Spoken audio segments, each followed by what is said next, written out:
व्यासे देखुछ से महाविद्यालय रे निया लागिची से निया रे आज किए जळुची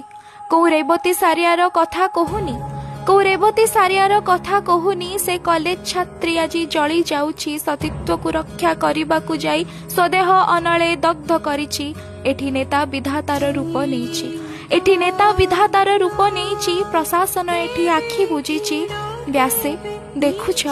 केही तुमठु मार्मिक गल्प रचिछि केही तुमठु भी मार्मिक गल्प रचिछि कहानी रे हृद हानि हेउछि शिक्षक कुश्चित फर्द लेखिछि काली कागजर बास्ना आज पेट्रोल गंधरे फाटी पड़ुछि व्यासे देखुछ तुम जन्मभूमि आज स्तब्ध होइछि तुम जन्मभूमि आज स्तब्ध होइछि चमड़ा तरली ठोपा ठोपा होई एई माटी देहे लाखी रहिछि से कॉलेज कांथ भी कंपी उठिछि पोड़ा गंध सबू शोषी नहीं से छात्रीर चित्कार बक्षे बांधी तथापि अनेक प्रश्न उठुची से आत्महत्या करी कौन पाइछि आरे न्याय मागी मागी थकी पड़ी न्याय मागी मागी थकी पड़ी प्रशासन एठी मूक साजिछि सही न पारी से मृत्यु बाछिछि सही न पारी से मृत्यु बाछिछि।